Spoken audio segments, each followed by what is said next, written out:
루터가 95개 조문을 붙여서 그 독일에서 이제 소요가 일어나면서 이제 교황청에서 루터를 파문을 해버리게 돼.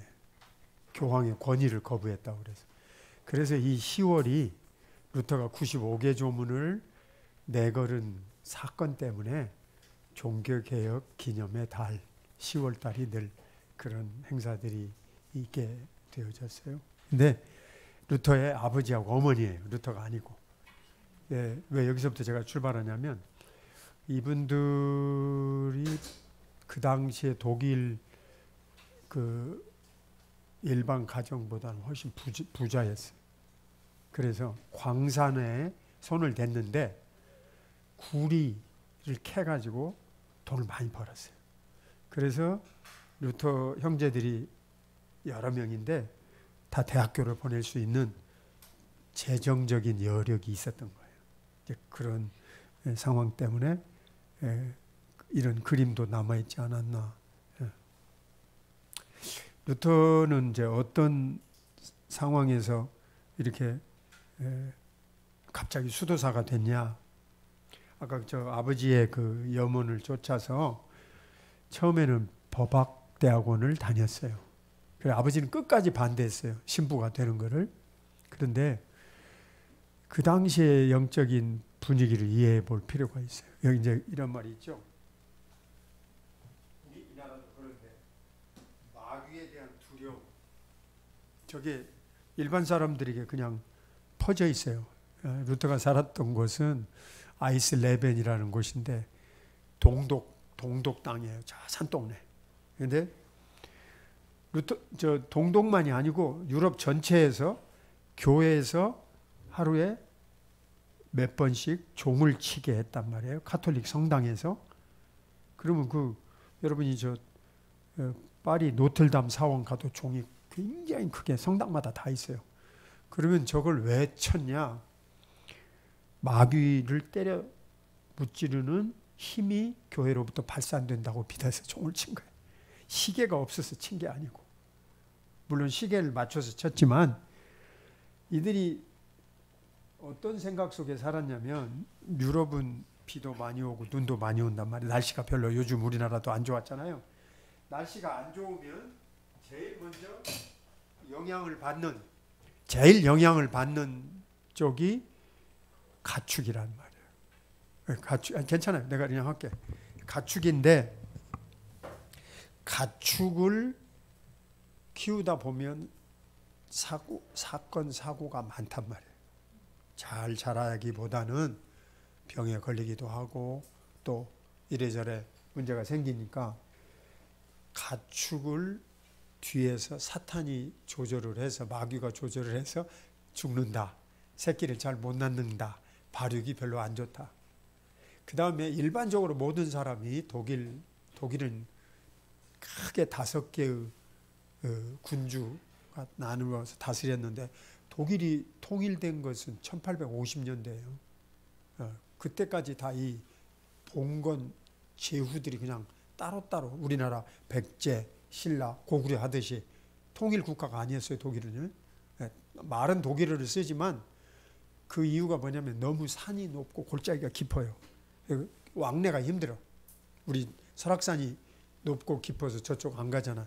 예를 들면 우리는 북쪽으로 가면 백두산, 두만강, 두만강 그 다음에 압록강 흐르고 난 뒤로 넘어서 우리가 못 갔잖아요. 거기 땅 차지했으면 엄청나게 우리나라가 큰 지하자원을 가졌을 텐데 광개토대왕 기념비는 저 주반연에 가 있어요. 심양도 넘어서. 그러니까 옛날 고구려 땅은 훨씬 더 큰 북쪽까지 갖고 있었는데 강이 있고 그러니까 사람들이 잘 안 넘어 다녀가지고 우리가 거기 땅을 그냥 끝까지 유지를 못했어요. 몽고한테 뺏긴 다음에. 이제 그런 것처럼 지형 특성상 왕래가 불편해요. 겨울은 눈이 오면 석 달간 아무도 꼼짝 못해. 독일은. 남쪽 프랑스는 그렇게 눈이 많이 안 오고 평야지대예요. 그러니까 프랑스는 포도 농사 잘 되고 프랑스가 그래서 부자잖아요. 독일은 산간지방이고. 그래서 겨울철에 활동이 적으면 음식 먹은 게 활동을 안 하면 변비가 되든지 아니면 설사가 나. 그러면 어떻게 해야 돼요? 간단히 여러분 같으면 한 30분 산책하고 좀 손체조도 하고 왼손체조도 하고 이러면 소화가 잘 되잖아요. 그렇죠? 아무것도 그 사람들이 그 당시에 공중보건으로 운동하는 게 없으니까 겨울철에는 대부분 변비 아니면 설사예요. 그걸 뭐로 생각했다고?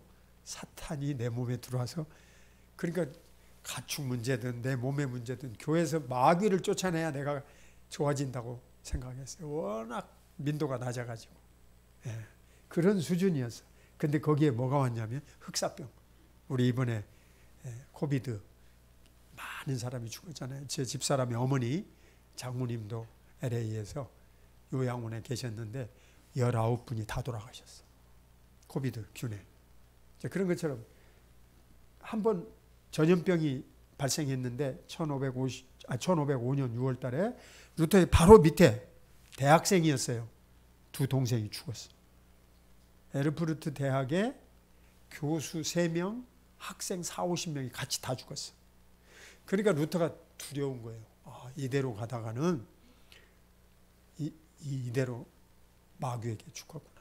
근데 민간인들이 어차피 죽을 바에는 신부가 되라. 그리고 신부는 천당으로 간다. 이제 그런 생각이 있어서 자기도 그런 신부가 되려고 하는 마음을 갖고 있던 터에 여기 슈로터하임이라는 지역을 친구하고 걸어가는데 하늘에서 천둥 번개가 나무가 쓰러졌다. 거기에 걸려가지고 친구는 피를 흘리다가 죽었고 루터도 무서워 떨었어요. 그래서 나를 살려주시면 내가 신부가 되겠나이다. 거기 가면 큰 돌이 서 있어요. 내가 아까 진성준 목사님께 드린 책 보면 사진 그 그림이 있어요. 루터가 여기서 마음을 바꿨다. 두 가지. 흑사병 무서웠어요. 나도 죽을 거. 그 다음에 낙뢰가 쳐서 천둥 번개가. 그래서 그 도시에 있는 7월 16일 날 에르푸르트 어거스틴파 수도원에 루터가 들어가서 세상을 포기하고 맨 밑에 금식, 기도, 철야, 추위, 죽음 속에 있는 그런 수도사의 길을 이런 식으로 뒤집어 쓰고 이제 결혼 못하는 거예요. 수도사가 되면 뒤집어 쓰고 여기서 공부를 했는데 에르푸르트에 있는 어거스틴파 수도원의 원장님을 잘 만났어요. 이분은 공부를 많이 한 학자였어요. 이분이 하이델베르그 대학 신학부를 우수한 성적으로 졸업하고 여기 수도원 원장으로 있으면서 수도사들에게 야 너희들 어거스틴의 책을 읽으라고. 근데 어거스틴의 책이 어떻게 살아남았느냐. 여러분 이건 어거스틴은 주후 355년에 태어나서 430년에 죽은 분이에요. 고대 로마의 마지막 끝에 살았던 분인데 어거스틴이 글을 많이 썼어요. 특히 로마의 멸망은 기독교 때문에 된 게 아니다. 시티 오브 갓이라는 책을 썼어요. 이 세상에는 하나님을 섬기는 백성들과 세속군주가 같이 섞여 있다 하면서 우리 때문에 망한 게 아니다는 기독교적인 논증을 많이 쓰고 설교집도 많이 썼는데 불이 났어요. 어거스틴이 있었던 오늘날로 치면 알제리하고 튀니지, 이집트 바로 옆에 거기도 기후가 좋은 지역이에요. 거기서 어거스틴이 회심한 다음에 공동체 생활하고 있었어요. 그리고 어거스틴이 공부를 많이 했기 때문에 글도 많이 쓰고 설교집도 많이 남겼는데 불이 났어요. 근데 어거스틴의 제자가 어거스틴의 글을 모두 다 옷에다 싸가지고 건져 나왔어요. 갖고 나와 살려냈어요. 그 후에 이 아프리카 북부 지방의 수도원마다 전부 수도사들이 주로 성경 베낀 다음에는 어거스틴의 글을 베꼈어요. 그러니까 수많은 손으로 쓴 필사본이 유럽에까지 올 수 있었던 거예요. 이게 어거스틴의 글이 남아 있었기 때문에. 나중에는 이제 구텐베르그가 활자를 만들어서 찍었어요. 지금 내가 갖고 있는 어거스틴 책이 이만큼 이렇게 큰 책으로 어거스틴이 다루지 않은 게 없어요. 그 초대 교부가. 예. 그래서 루터도 어거스틴의 글을 보면서 뭘 발견했느냐? 행위로 구원받는 게 아니고 은혜로 구원받는다는 걸 발견합니다. 예. 은혜의 은총의 신학자이기 때문에. 자, 그래서 이제 1517년 10월 31일 날 95개 조항을 발표했는데 핵심은 벌을 면제한다는, 면죄부라고 그러는데 죄보다는 정확히 번역하면 벌을 면제한다. 처벌을. 그걸 가톨릭에서 팔았단 말이에요. 레오 10세가 지금 있는 이탈리아 로마에 있는 바티칸 대성당을 건축 공사를 했는데 돈이 많이 드니까 제공을 할 물자를 만들기 위해서 이렇게 생긴, 제가 여러 개 봤는데 가톨릭에서 부정을 못해요. 그 붓이 하도 많이 발행을 해가지고 헬리미트 진성준 목사님이 하나 샀다 그러면 이만하게 큰 거는 그 이름 쓴 데가 많이 비어 있어. 그러면 할아버지, 할머니, 작은 아버지, 작은 할아버지까지 여러 명을 쓸 수 있는. 그리고 거기다가 돈을 조금 낸 거는 조그마해요. 이름 몇 명, 3명 정도, 4명밖에 못 써. 그 다음에 가짜가 아닌 거를 자기들도 위조를 방지하려고 교황청에서 초를 녹여가지고 여기다 돌을 이렇게 달아놨어요. 그 당시로. 근데 그 당시에는 돈이 이런 종이 돈이 없었어요. 만들 수 없어요. 다 쇠돈이라. 그러니까 여러분이 이 증서를 사고 돈을 내면 돈이 동전이잖아. 동전을 집어넣는 괴짝에다가 땡그랑하고 돈소리가 나면 여러분이 이름 쓴 그 영혼이 지옥이나 연옥에 있다가 튀어서 천국으로 올라간다. 어때? 드라마틱하지? 돈을 내고 땡그랑 소리 나면 영혼이 튀어 올라간다. 텟젤이라는 도미니크파 수도사가 사람들 앞에 와서 장날 팔고 다니는 거예요. 그렇게 돈통을 앞에 놓고. 루터는 아까 그 에르푸르트에 있는 법과대학원 다니다가 어거스틴파 수도원에 갔다고 그랬잖아요. 거기서 정말로 좋은 선생님 만났다고 그랬잖아요. 루터가 그 선생님을 통해서 배우고, 루터는 이제 여기 비텐베르그에 와서 이제 그 원장님이 총장으로 오고 제자로 똑똑한 루터를 데리다가 교수를 시켜서 같이 있었는데, 이건 선생님한테 물어보지도 않고 자기가 너무나 화가 난 거예요. 왜냐하면 이거 봐봐요. 예배당 보여드릴게요. 이건 진짜 그 당시에 루카스 크라낙이라는 사람이 그랬어요. 군주들도 그랬으니까 이게 수도원 건물이에요. 그대로 남아있어. 어거스틴이 이 수도원 제도, 루터가 수도원 제도를 폐지시켰어요. 다 장가가라. 수녀원도 폐지시켜. 다 시집가라. 그래서 이따 그림 나올 텐데 루터 아내가 15살 어린 수녀였어요. 수녀들 다 마을 앞 광장에다 내다 놓고 이 훌륭한 수녀들을 혼인 청혼하라. 그래서 다 시집 보냈어요. 일설에 의하면 한 명이 마지막 남았대. 그래서 루터가 손잡고 집으로 갑시다 우리하고. 그런 말이 있어요. 근데 그건 아니고 캐터린 폰 보라라는 여인이 이 건물 그대로 남아있어요. 지금도. 이거는 루터의 후견인이 되면서 5명의 일렉터, 황제를 뽑을 수 있는 제후,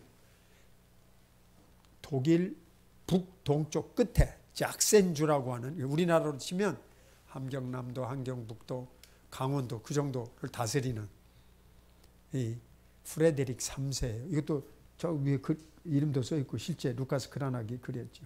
이 사람이 루터를 파문하라 교황청에서 파문장을 갖고 오니까, 야, 이러면 루터 때문에 큰일 났다 이거.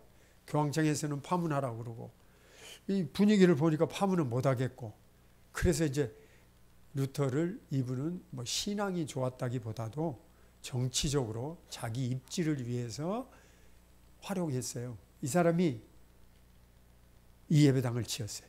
루터가 여기다 이게 95개 정도 붙어. 야, 이 예배당이. 예. 성벽교회라 슐러스키르케라고 불러요. 높이. 굉장히 큰 예배당이에요. 그런데 저쪽 문, 이쪽에 들어가.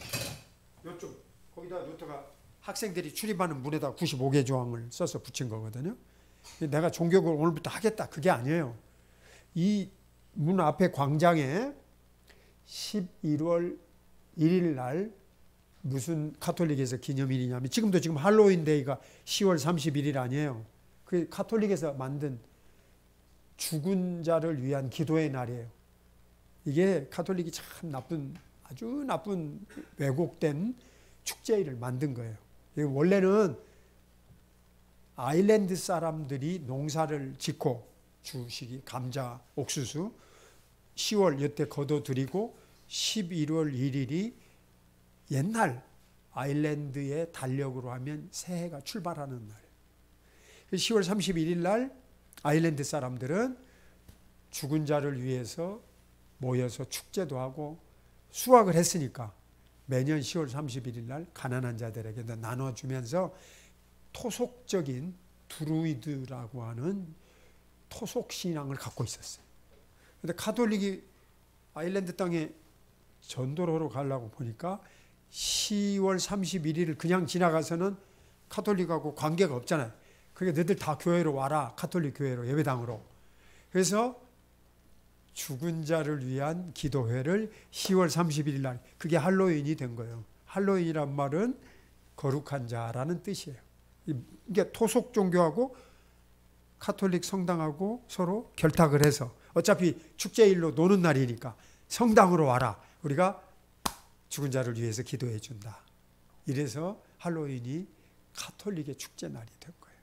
그리고 그 다음 날은 카톨릭에서 11월 1일 All Saints Day, 만성절이라는 날이에요. 만성절. All Saint, 모든 성자들의 날.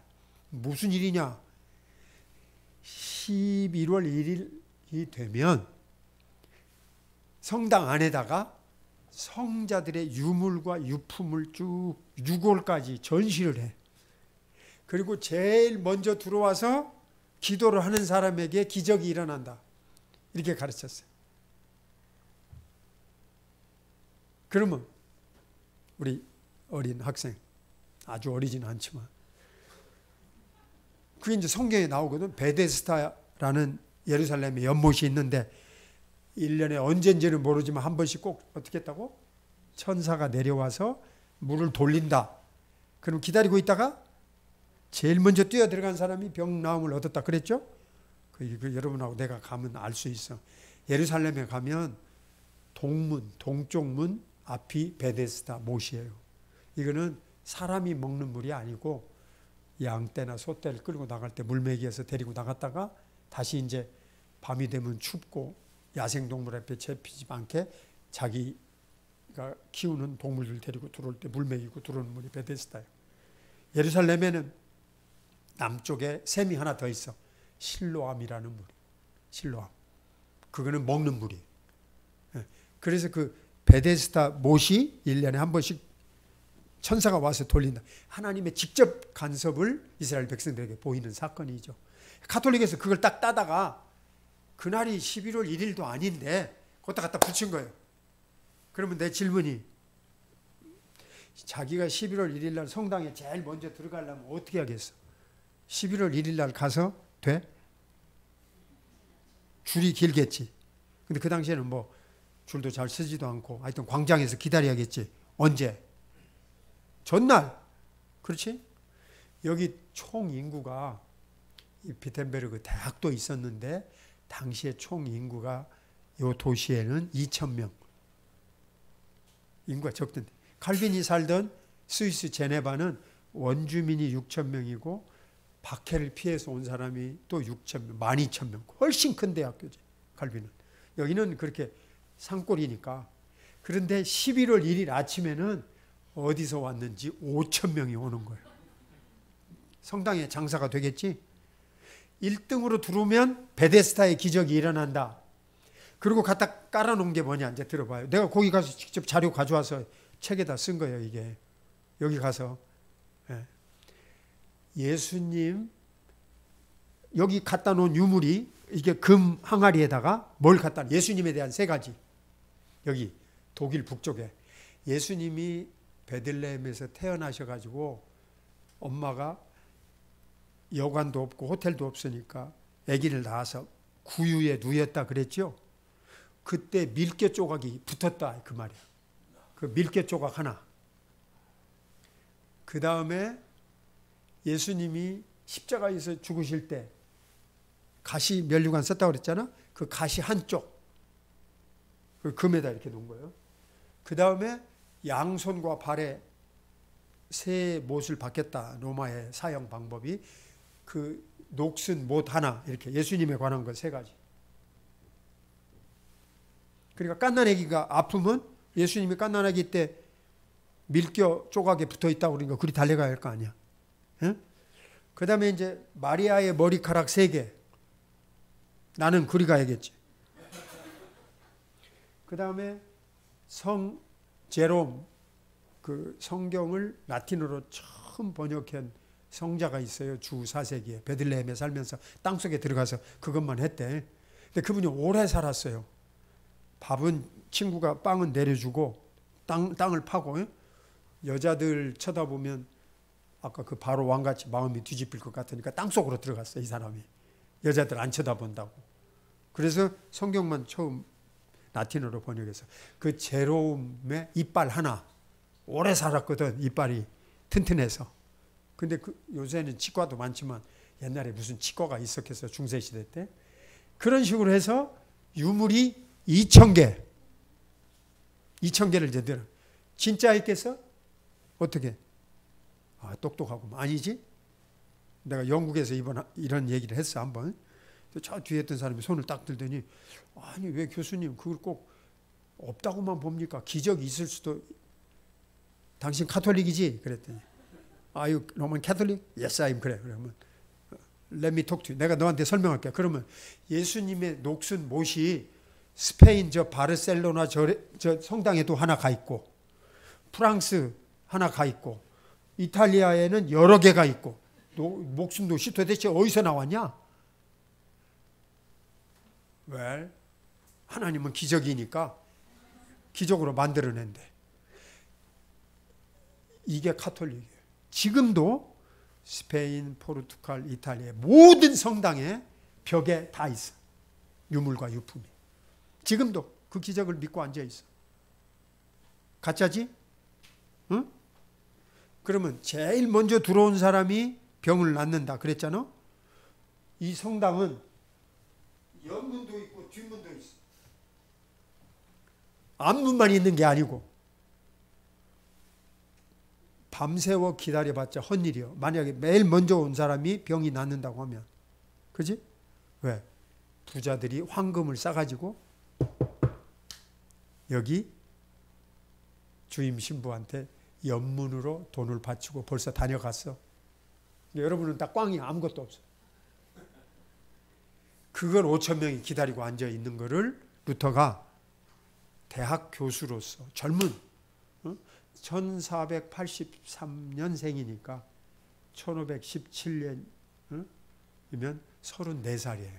젊은 교수로서 도저히 이건 틀렸다. 그리고 교황이시여 그렇게 자비로우신 하나님의 종이었거든. 왜 돈 받고 팝니까? 이 프레데릭은 저걸 팔지 않기를 바랬어요. 왜냐하면 그 돈이 결국은 성당으로 들어가면 교황청 건물 짓는 데로 가잖아. 자기가 다스리는 지역의 돈이 그리 간단 말이에요. 그래서 못 팔게 하니까 교황청이 어떻게 나왔느냐. 50% 우리가 가져오고 50% 네가 가져. 그리고 이제 타협을 한 거예요. 그래서 오케이 팔아라 이렇게 된 거예요. 그런데 루터가 거기서 가만히 있지 않았어요. 이 95개조를 그 지역의 총대주교였던 브란덴부르크 대주교에게 편지를 써서 보냈어요. 루터가 이 문에 걸었다고 하는 것은 역사적으로 맞다 안 맞다 시비가 많아요. 왜냐하면 그 말을 써놓은 사람이 필립 멜랑톤인데 필립 멜랑톤은 1517년 11월 1일 날 여기 교수로 안 있었어. 1518년에 교수로 왔어. 그러니까 멜랑톤이 썼다는 거는 들은 이야기니까 여기다 루터가 뭐 망치를 치면서 95개조를 걸었다는 건 조금 역사성이 없는 얘기일 가능성이 높아요. 그러나 자기 학교 학생들에게 토론하자. 이건 맞아요. 95개 조항을. 그리고 그걸 써서 대주교에게 보냈다고. 그건 확실해. 대주교가 받아서 그걸 교황청에 보고하면서 이 문제, 골치 아픈 수도사를 어떻게 해결해 줬으면 좋겠다. 이 가만히 안 있는다. 그래가지고 바로 루터는 카톨릭의 이제 공격 대상이 된 거예요. 자, 그 다음에 아까 그 루터의 선생님, 내가 그림도 찾아서 그 책에다 넣어놨는데, 루터의 선생님, 하이델베르그 대학 출신이요. 그러니까 루터를 자기가 공부했던 하이델베르그 대학 교수들하고 신학 논쟁을 붙였어요. 여기서 1518년 4월인데 루터는 기가 막힌 성공을 합니다. 하이델베르그 신학부 교수들이 루터에게 꼼짝도 못하고 다 당했어요. 여기서 루터가 쓴 가장 중요한 용어가 뭐냐면, 나는 십자가의 신학을 믿는다. 너희들은 영광의 신학을 믿는 사람들이다. 너희들은 대주교 되고 추기경 되고 교황 밑에서 높아가는 영광의 신학을 추구하지 않냐. 나는 십자가의 신학이다. 그 자리에 와 있던 마틴 부스를 비롯해서 참석자들이 루터 말이 옳다. 루터를 따르자. 이렇게 됐어. 그래서 하이델베르그 대학 교수들이, 카톨릭 교수들이 루터를 이기질 못하고, 루터가 따박따박 따지니까 성경대로. 왜냐하면 루터는 1515년, 16년, 17년 시편 강해, 갈라디아서 강해, 로마서 강해를 성경 본문대로 학생들한테 가르치면서 이 논쟁에 가서 성경이 말하지 않느냐. 왜 너희들은 자꾸 공로 사상을 강조하느냐 하고 그들을 물리쳤기 때문에. 자, 그 다음에 아우구스부르크에서 카제탄 추기경과 논쟁을 합니다. 아우구스부르크 굉장히 카제탄은 추기경이니까 교회의 전통을 강조하는 거예요. 거기서도 루터가 지지 않고 이겨요. 그 다음 19년 라이프치히, 여기는 당대 최고의 신학자였어요. 에크라는 사람. 카톨릭의 으뜸 가는 신학자. 여기하고 맞붙어서 서로 끝내 결별은 했지만 루터가 지지 않으니까 이제 카톨릭에서 파문장을 보내는 거예요. 그게 1520년 루터는 더 이상 신부가 아니다. 자, 최종 보고서가 올라가서 루터는 1520년에 세계의 유명한 전무후무한 정말 위대한 글을 써요. 독일 귀족에게 보내는 편지, 교회의 바빌론 유수, 기독교인의 자유에 관하여. 이 세 편의 글을 읽었던 사람이 누구냐면 카톨릭 즉 당대 최고의 학자 에라스무스. 에라스무스가 이 청년이야말로 성경적 사상이라고 지지를 보냈어요. 그런데 이제 기독교인의 자유에 관하여 가지고는 에라스무스하고 나중에 논쟁이 갖고 4년 뒤에 에라스무스하고 루터하고 싸워요. 루터는 우리는 죄 짓는 본성밖에 없다. 자유의지 주장하지 말라. 그 다음에가 21년이요. 여기서 루터가 졌으면 끝나는 거예요. 이게 보름스 제국. 여기 다 그러면 모아서 루터가 맞는지 틀리는지 보자. 이게 나중에 그린 그림이에요. 이게 저 앞에 빨간색 옷을 입은 사람이 전체 유럽을 다스리는 합스부르크 왕가, 스페인 필립 국왕의 아버지 찰스 5세. 저 사람이 다 소집을 했어. 왜 보름스냐? 아까 프레드릭 3세가 다스리는 땅의 맨 끝에 도시가 보름스.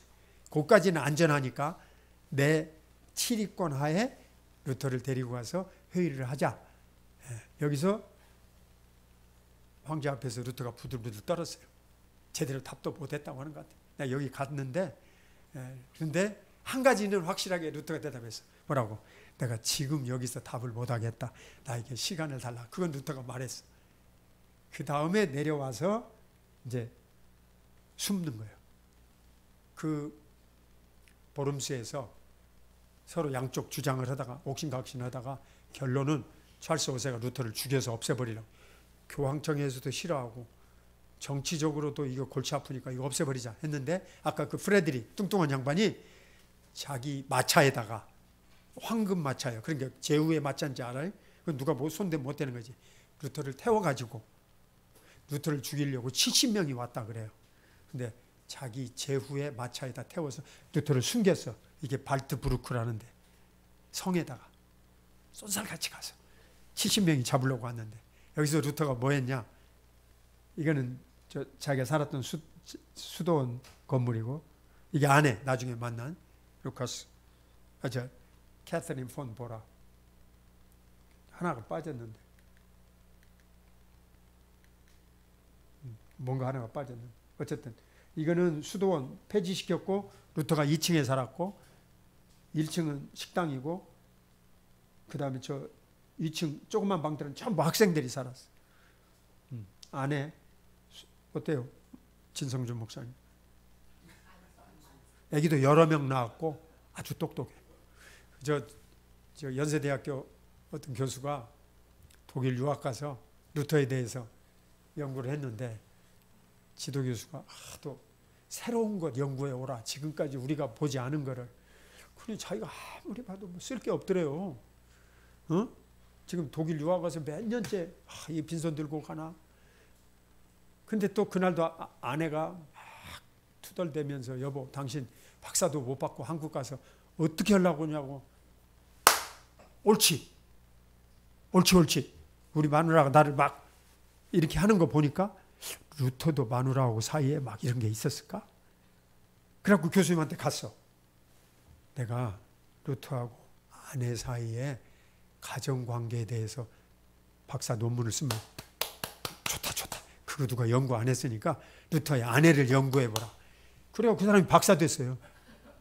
예, 캐서린 폰 보라 때문에 아내의 역할이 굉장히 아주 지대했어. 박사 논문 이제 또 쓸 게 없어. 왜냐하면 캐서린 폰 보라 역할에 대해서 박사 논문이 10개도 더 넘게 나와서 이제 쓸 것이 없어. 새 것이. 어쨌든 그런 만큼 역할이 대단했고 똑똑한 여자예요. 예, 여기가 보름수에 세계 최대로 큰 루터 동상을 세웠어요. 여기 다 한 사람. 이게 아까 그 자기 군주, 이게 군주 사촌형 헤세. 그 다음에 루터 이전에 순교자들, 사보나롤라, 그 다음에 위클리프, 존 후스, 여기다 다 만들어놨어. 저 보름수. 예, 루터가 살아남은 1521년 세계에서 제일 큰 동상을 1800년대 세계 루터파 교회가 돈을 모아서 보름수에 가면 이 동상을 볼 수 있어요. 이게 아까 그 발트부르크 성에 들어서 성경 번역한 방이에요. 이 성경이 나왔다. 독일은 루터가 번역한 성경 딱 하나밖에 없어요. 우리도 지금 한글 성경이 한 7, 8종류 나왔죠. 뭐 매일 성경 쉽게. 독일은 전부 국가교회가 루터파 교회이기 때문에 루터가 번역한 거 그대로. 틀린 것도 안 고쳐. 그리고 밑에다가 해설만 집어넣어. 근데 루터가 살던 곳이 우리나라로 치면 함경북도 강원도 끝이라고 그랬죠. 이 작센주, 베를린이나 무슨 큰 도시가 있잖아. 본이라든지 프랑크푸르트라든지. 이 시골 촌, 이 아주 저 사투리가 표준어가 돼버렸어요. 성경으로 나오니까. 예. 루터가 죽은 집 그대로 남아있어요. 이거는 아까 그 예배당 안에 루터의 시신을 갖다 모셔놨어요. 자, 이렇게 해서 시작이 된 거예요. 유럽이 시끄러워지니까 결국 저 프레데릭이라든지 사촌이라든지 이런 분들은 루터 말이 별로 틀릴 것도 없고 자기들이 루터를 도와줘서 손해날 것도 없다. 그래서 5명의 군주가 우리는 루터파를 지지한다. 그리고 전쟁을 벌였어요. 1618년부터 1648년까지 30년 전쟁. 독일이 지긴 했지만 그 이후로 군주의 종교를 그 지역의 종교로 정한다. 이게 유럽에서 결정이 돼서 독일은 지금까지 국가교회가 루터파 교회. 가톨릭도 아니고 장로교회도 아니고. 이건 세금으로 얼마 전까지. 자, 이제 루터. 그 다음. 그냥 누르면 돼? 오케이. 그리고 이제 우리는 이제 장로교잖아요. 장로교는 독일에서 나온 게 아니고 칼빈, 스위스에서부터 나왔어요. 칼빈은 스위스 사람도 아니에요. 그러니까 우리는 또 다른 새로운 신앙의 전통을 물려받은 거예요. 이제 노년의 칼빈을 그려놓은 건데 이건 그 당시에 실제 그림이고 칼빈이 다녔던 고향 누아용의 중고등학교예요. 지금도 이 건물이 그대로 있어요. 칼빈의 아버지는 여기에 주교의 재정 출납 비서관이었어요. 여기 이 도시에. 그래서 칼빈도 공부를 할 수 있었어요. 귀족 집안의 자식들하고 주교 밑에 있는 교회 학교에서 공부를 가르쳤는 아버지가 성당에서 일했기 때문에 칼빈은 둘째 아들인데 형 샤를르하고 자기하고 둘 다 신부가 되기 위해서 어린 시절에 이 학교에서 공부를 했단 말이에요. 그래서 똑똑하게 됐어요. 이게 이제 그가 써놓은 여러 글들인데 아버지의 영향이 절대적이었습니다. 칼빈의 경우도. 아까 루터도 아버지가 후원해서 공부를 했잖아요. 칼빈도 아버지가 후원을 해서 공부를 했는데 프랑스의 수도인 파리에서 동북쪽으로 약 80km 떨어진 곳에 누아용이라는 곳에서 프랑스로 이제 파리로 이제 수도로 공부하러 왔는데 프랑스 파리의 당시에 대학교 학생 전체 합쳐서 400명이에요. 예, 그러니까 아주 빼어난 수재들 공부하는 귀족집 아들하고 공부를 하게 됐어요. 그래서 아버지가 중간에 마음을 바꿔서 야 신부가 형이 칼빈의 친형이 칼빈보다 칼빈은 존 칼빈이고 형은 샤를르 칼빈인데 7살 위의 형이에요. 형이 하는 걸 보니까 아버지가 마음을 바꿨어요. 변호사, 법률가가 되는 게 낫겠다. 신부가 되는 거. 그래서 프랑스 파리에서 남쪽으로 3시간 가는 오를레앙이라는 국경 지방에 보다 더 개방적인 법과대학원의 아들을 진학을 시켰어요. 그런데 내가 칼빈을 공부해 보면 그 아버지가 가톨릭하고 사이에 문제가 발생해요. 성당의 주교가 조카에게 물려주려고 말해놓고 안 물려줘. 오늘날로 치면은 은퇴할 때 계속해서 뒤에서 헤게모니를 쥐려고. 그러니까 칼빈 아버지가 조카에게 물려주면 조카와 함께 더불어 일을 할 텐데 왜 안 하냐고 해가지고 그 권세자들하고 사이에 충돌이 벌어져서 형도 도와주다가 아버지를 도와주다가 카톨릭 신부직에서 박탈당해요. 아버지는 그 일에 얽혀가지고 돌아가셔. 이것이 아마 청년 칼빈의 마음속에 큰 충격이에요. 형은 카톨릭 신부로 직장을 잃어버리고 아버지는 성당에서 주는 마지막 축복이 7가지 성례 중에 7가지 성례를 참석해야 여러분이 하늘나라 가는데 아버지는 마지막 종부성사를 못 받으면 천당으로 영원히 직행이 못 가요. 카톨릭에 의하면 어디로 가냐면 연옥으로 간단 말이에요. 연옥. 퓨가토리. 지옥은 아니고 믿었으니까 공로를 연옥에 가서 더 쌓아야 천당에 올라간다. 아버지가 종부성사를 못 받았어요. 그래서 저게 법과대학원 마칠 무렵인데 칼빈은 마음에 큰 상심이 왔어. 야, 우리 아버지를 성당에서 이렇게밖에 취급 안 하다니. 그리고 이거는 스토아 철학의 영향을 받은 세네카의 관용론 주석이라는 책을 1532년에 말하자면 석사 학위 논문 자기가 공부한 걸 편집을 해서 했는데 제가 저거 진본을 봤어요. 미국 칼빈 신학대학원에 가면 저 책 진본이 있어. 지금 딱 지구상에 3권 있는데 유리에다 넣어가지고 얇은 책인데. 근데 저거 이제 내용은 루이스 포드 배트리스 박사님이 내용은 다 번역을 해서 각주까지 해서 이렇게 큰 책으로 그분이 냈어요. 이제 이런 법학도였는데 요 사건이거든요. 칼빈은 아버지 죽은 지 한 2년 됐을 때 귀족들 자식들하고만 법과대학원에서 공부를 했단 말이에요. 칼빈은 그 귀족들 자식들 중에 진짜 귀족 그게 니콜라스 곱이라는 사람. 그 아버지가 당시에 프랑스와 1세 프랑스 국왕의 궁중 주치의였어요.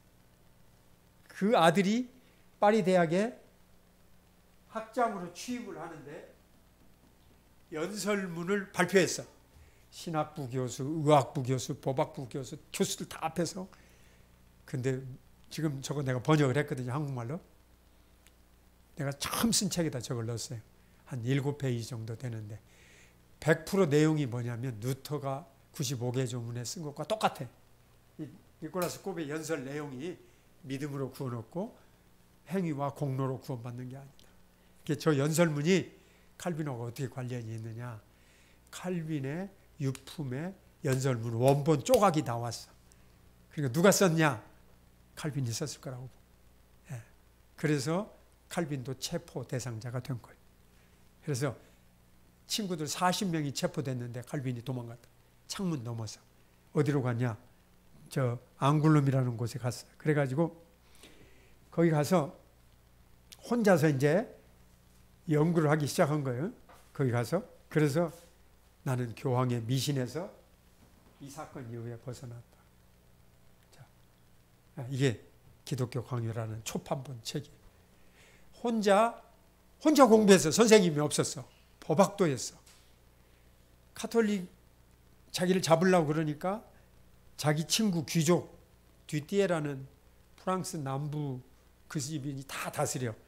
그 아버지가 거기에 도지사고 큰아들이 대주교고 둘째 아들이 검찰총장이고 어마어마한 집안인데 그 막내하고 같이 친구라서 그 집에 숨어 들어가서 누가 누군지 모르니까 혼자서 공부해서 책을 쓴 거예요. 기독교가 뭐냐. 하나님이 특별한 은혜를 주신 거지. 네, 그래서 처음에는 6챕터짜리를 썼는데 나중에 이게 15배 늘어나서 어마어마한 이런 대작이 된 거예요. 기독교 강요는. 그래서 앙굴룸 저 밑에 도망가서 종교개혁의 앞길을. 자, 뭘 칼빈이 했느냐. 그래갖고 이제 책을 냈지만 자기가 뭐 어떻게 자격이 있어요? 뭐가 있어? 아무것도 아니지. 혼자서 이제 앞으로 대학에서 학생들 가르치며 살 수 있을까? 책을 냈으니까 칼빈 이름이라고 쓰질 않았어요. 스위스에서 이 책을 냈어. 이름도 딴 사람 이름으로. 그러고 있는데 이 책은 벌써 칼빈으로 하여금 유명하게만. 책이 나오자마자 굶주린 사람들이 야, 카톨릭과 다른 기독교가 뭐냐. 칼빈 책을 읽기 시작했어요. 그 중에 한 사람이 기럐 파레레 첫 줄에 칼빈보다 16살이 많은 거의 아버지 이 사람이 제네바에 와서 1535년에 종교개혁을 시작했는데 이게 중구난방이요.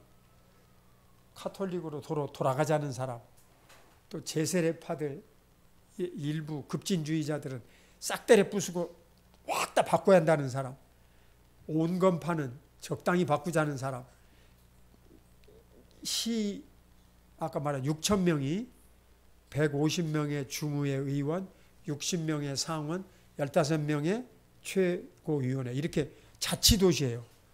스위스 제네바는. 너무 산이 뾰족하고 높아서 오고 갈 수도 없어. 북쪽은 호수, 내만 호수라고. 프랑스에서 쳐들어오기도 어렵고 스위스에서 다른 나라에서 오기도 어렵고 그냥 자치도시예요. 그런데 교충의 요충제 여기서 칼빈이 이 파레레 이 사람 원래 신부였는데 종교개혁에 가담하기로 해가지고 파렐의 간청을 받게 되는 거예요. 파렐이 뭐라고 그러느냐.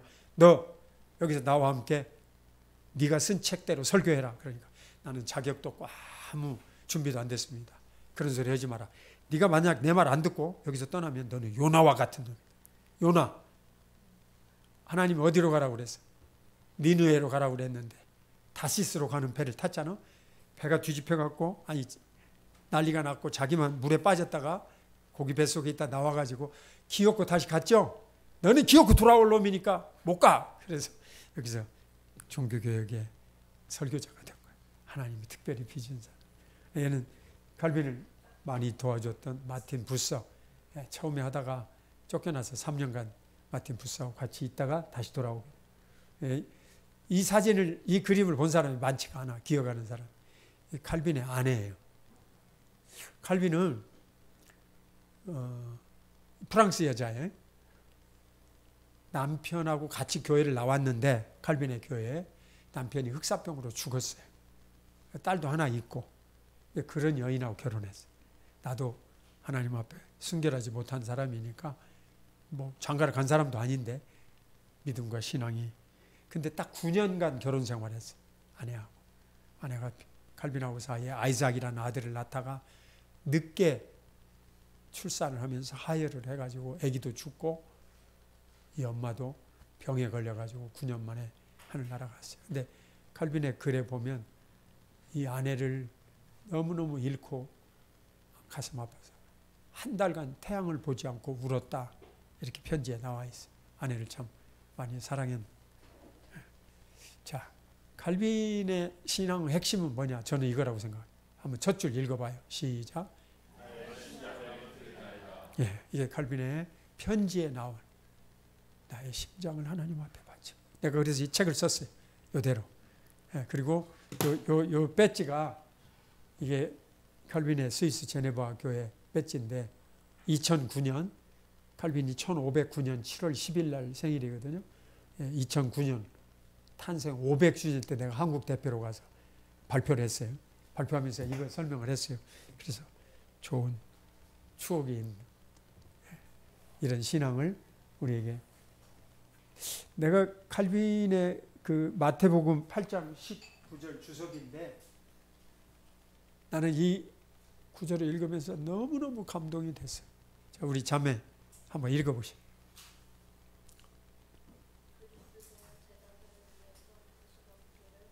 네, 첫 줄에 그렇게 돼 있지. 예수 그리스도는 제자들을 위해서 가시밭길을 걸었다. 그러면서 십자가로 가는 과정. 제자들은 그렇게 무분별하고 무책임하게 그렇게 살아서는 안 된다. 고난이 없다면 제자가 되는 게 아니다. 우리는 맨 밑에 줄 자기를 부인하고 자기 십자가를 지고 가는 것이다. 마태복음 8장 19절. 제가 항상 감동받은 구절 중에 하나. 예, 그래서 이런 삶을 우리에게 모본으로 보이고 갔습니다. 이게 이제 그 칼빈이 설교했던 제네바 교회인데 아까 12,000명이라고 그랬죠. 예, 이런 예배당이 4개가 있었어요. 제네바 도시 안에. 그래서 돌아가면서 15명 목사님이 돌아가면서 설교를 하면서 세계 각지에서 온 사람들을 키워냈어요. 여기를 거쳐간 위대한 지도자가 다음 장에 나옵니다. 그게 바로 존 낙스라는 사람이에요. 자, 오해가 많아요. 칼빈은 예정론을 너무 많이 가르쳤냐? 아니에요. 예정론은 기계적 결정론, 메커니컬 디터미니즘이 아니에요. 예정론은 운명론이 아니에요. 예정론은 숙명론도 아니에요. 정말 잘못 가르쳤어요. 구원이 예정이다 이 말이에요. 하나님의 은혜와 섭리 가운데 우리는 살아간다. 구원은 바뀌지 않아요. 하나님이 정한 것입니다. 거기다만 써야 돼. 아무데나 갖다 예정을 갖다. 여러분과 내가 오늘 만났는데 이게 예정이다. 그런 말 하지 말라고. 섭리요, 섭리. 하나님은 합력하여 선을 이루게 하려고. 예정이라는 건 안 바뀌는 거예요. 그러니까 구원이라고 말해요. 구원은 불쌍하고 부족하지만 은혜로 주시는 거니까 안 바뀌는 거예요. 자, 여기까지. 이게 이제 칼빈이에요. 이 무덤. 그냥 그 시내 공원에 있어요. 그런데 누군가가 표시를 해놨어요. 그리고 이것은 이제 500주년이 아니라 400주년, 지금부터 100년 전에 제네바에서 이 동상을 제네바 대학 벽에다가 세웠어요. 종교개혁자 4사람. 예, 저쪽 끝이 칼빈을 붙잡았던 기럐 파렐, 그 다음에 칼빈, 그 다음에 칼빈의 후계자였던 데오드르 베자, 그 다음에 존 낙스. 그래가지고 예, 당대 제네바와 관련이 있는, 여기 다 밑에 다른 사람도 다 있어요. 예. 이제 우리 여러분이 볼 때는 이게 칼빈인데 그냥 보이죠? 이렇게 꺾어놨어요. 칼빈만 조각가가 이렇게 꺾어놨어요. 네. 틀림없이 칼빈은 우리가 조각을 한다고 하면 하나님 앞에서 고개를 숙이고 부끄러워서 죄송합니다 했을 것이다. 그래서 건축가가 칼빈만 목을 꺾어놨어요. 이렇게.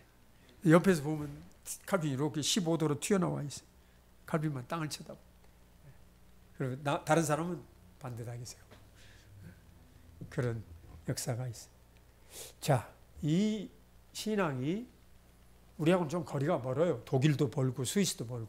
한국으로 오는 데는 이제 그 다음 세대, 그게 청교도들. 이 청교도들이 순교자 의토대 위에서 만들었어요. 이제 좀만 하고 마칠게요. 쉬었다 해? 응? 10분만 쉬었다. 여기도 여러분에게 보여줄 내용이 많아서 10분만 쉬었다.